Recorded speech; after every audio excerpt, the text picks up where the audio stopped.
Hey, thanks for making it to Veterans Info Tap. I'm glad you made it. This benefit pays out $1,100 or even more per month. In some cases, different factors and all that good stuff. And I'll dive into that in a minute. But besides getting this additional payment, in addition to your disability compensation, there is a whole host of different things. Now, what happens with this benefit is many people hyper focus in on one aspect of it and decide that it might not be for them. The reality is that there's actually 5 different aspects of this specific benefit that can put that additional money in your pocket and help bridge the gap from where you are to where you want to be. So let's jump into it. Before we do, though, I want to throw out a very special thank you to Paul Lunks, 8383. Paul Lunks, thank you so much for that super comment. I really do appreciate your support. Thank you, Paul Lunks. Have a great one. And let's jump into it here. This is Veterans Readiness and Employment. Veterans Readiness and Employment, VR&E. I'm going to talk about what you need to qualify, the eligibility aspects. We'll dive into the money piece on how much you can receive per month. And really, there's a boost on that. The minimum is the subsistence allowance, which is typically around $1,000 for most veterans. However, there's a kicker if you have post 9/11, and that could drive it up to over $3,200 per month in your pocket while you're in the program. Now, most importantly, is this program something right for you? That's the question. And again, many people just hear it and go, well, no. But the reality is, again, is there's 5 different tracks, and 1 or 2 of them are probably going to be pretty surprising to you to know that you could go through the program, receive the money per month, and bridge that gap with one of these 5 tracks. So they're called 5 service tracks, and I'm going to dive into them here. So VR&E, Veterans Readiness and Employment Support and Services tracks. If you're a veteran or service member with a service-connected disability that impacts your ability to work, the Veterans Readiness and Employment program is there for you in this way. So they offer 5 support and services tracks to help you get the education or training, find and keep a job, and live as independently as possible. All right, so let's check them out. The first one here that they have, and they're in no specific order, is, and I'm going to name the track and then I'll give a little brief description. There's definitely more information on each of these, but this is the high level overview for you. The re-employment track. Okay, if you're a veteran with a service-connected disability, the re-employment track can help you return to your former job and support your employer in meeting your needs. Okay, so that's what the re-employment track is about. Okay, that's 1. Number 2, rapid access to employment track. If you want to find a job or career that uses your existing skill set, the rapid access to employment track can help you with your job search. Okay. Next one. This one might be surprising for some folks. The self-employment track. There's not much of a paragraph to read after that, but if you're a service member or veteran with a service-connected disability and employment barrier, the self-employment track can help you start your own business. I know many veterans out there that are either A, self-employed, or they would like to be. So here is an opportunity for you to get some training on how to make that happen. All right, that was number 3. We got 4 and 5 left. So number 4 is employment through long-term services track. Now, this is probably the most common, and the description here is, if you have a service-connected disability and employment barrier, we can help you get the education or training you need to find work in a different field. Now, let me throw out there that when you talk about education and training, because this is the most common, and we still got number 5 to jump into, but with education or training, what most people, for whatever reason, think, I need to go into this, I need to get a bachelor's or a master's in order to get whatever I'm getting into, which might be true, right, for your job, whatever it is. However, there are training programs out there that are condensed and can help you get into the job that you want in a quick fashion and really boost up your income. The example that I give is Automotive Dealership Institute, the ADI. ADI is a 1-month program. They are able to bring you in, and VR&E will absolutely take care of the bill for you. You could receive the stipend and get your training through ADI to become a finance manager for an automobile dealership or an RV, or maybe it's motorcycles, or maybe it's whatever it is, right? You can be a finance manager for one of those locations. For automotive, in 2022, the average was $200,000 a year. Again, if this is something you're into, then it's something you should be aware of. You should take the time to really think about where you want to end up.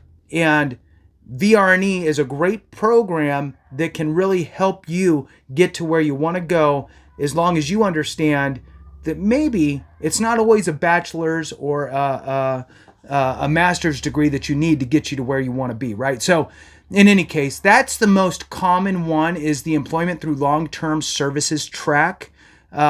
So the big thing here is obviously higher levels of education, like bachelor's, master's degree programs for sure. But also think about those technical and training programs out there that are approved by the VA, because those things can be worth their weight in gold. The last one here, number 5, is independent living track. The independent living track, another surprise for a lot of people. So if you can't return to work right away, you may actually qualify for services that can help you live as independently as possible through the independent living track. Now, as far as the pay is concerned, while you're going through the program, they'll pay for your tuition. They'll pay for all of the essentials for you. I personally went through the program, VR&E, and I was told, I didn't receive it, but I was told that I could ask for a new laptop if I had an old shabby laptop that wasn't really working too good. I could ask for that. I could ask for a little printer. I could ask for some essentials. Again, I didn't receive it, but I have heard of people receiving it. Now, as far as the regular subsistence allowance, if you do not have any post 9/11 GI Bill remaining, your regular subsistence allowance with no dependents, if you're going full-time institutional, for example, is $793.01 per month. If you have one dependent, it's $983.65 per month. If you have two dependents, it's $1,159.17 per month, with $84.47 for each additional dependent over that amount. Now, what if you have any amount, any 1 day of post 9/11 GI Bill remaining? If you do, you could potentially receive up to $3,355.39 per month. That is huge. Now, let's talk real quick about what it takes to qualify and be eligible for VR&E. It's a little bit different, as there's kind of a 2-step process, and you got to kind of understand some of the ins and outs. All right, so if you're a veteran, are you eligible, right? So let's talk about it. All of these must be true. There's 2 things. You did not receive a dishonorable discharge, and as a veteran, you have a service-connected disability rating of at least 10%. Now, when the VA receives your VR&E application, they'll schedule your initial evaluation with a voc rehab counselor or a vocational rehabilitation counselor. The VRC will determine if you're entitled to receive VR&E benefits and services. So in other words, the counselor is the gatekeeper. They have all of the power. Again, personal side note, I applied for VR&E. I was denied. I applied again. I met with a different VRC counselor, or VR, whatever, you get it. A different counselor, and I was denied again. Then I applied again. And the third time happened to be the charm. Maybe my story resonated with this third counselor, but I did actually apply 3 times to get into that program. So, as a side note, right? Now, there is a 12-year, I guess, eligibility period for some, not all.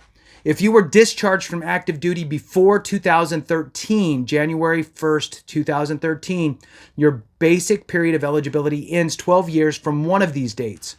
Either the date you received notice of your date of separation from active duty, or the date you received your first VA service-connected disability rating, which that is going to be primarily the case for most folks, right? Is the date that you received your first VA service-connected rating, 12 years from that date. Now, you may ask yourself, what happens if I discharged after January 1st, 2013? Well, on or after January 1st, 2013, it does not apply. There's no period of eligibility. You're just always eligible. So that is important to note. Now, one of the other aspects is to understand, one, you have to meet that 10% disability criteria.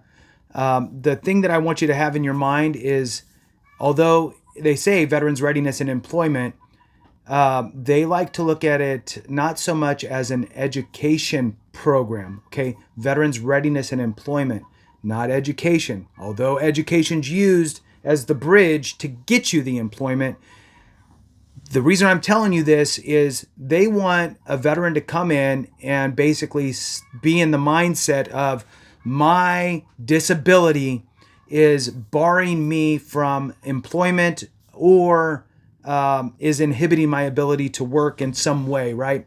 So you're having some sort of a problem doing your current job or doing a job that you have the skill set for potentially, and you need a little help to kind of shift gears and maybe get into a different career in some cases, or you just need a little help getting back into the workforce. So it says here, what kind of services can you get? Well, let's do it here. A complete evaluation to determine your abilities, skills, and interests for employment. Professional and vocational counseling and rehabilitation planning for employment services. Employment services such as job training, resume development, and other work readiness support. You can get help finding and keeping a job, including the use of special employer incentives and job accommodations. On-the-job training, apprenticeships, and non-paid work experiences. Post-secondary education and training at college, vocational, technical, and business schools. Supportive rehabilitation services, including case management, counseling, and medical referrals. Independent living services to help you live as independently as possible. So, here's an important part money-wise. If I'm eligible for GI Bill benefits, can I get paid the post-9/11 GI Bill subsistence rate for my VR&E program? If you're participating in the VR&E program, you can choose to get paid the GI Bill subsistence rate instead of the Chapter 31 subsistence allowance rate.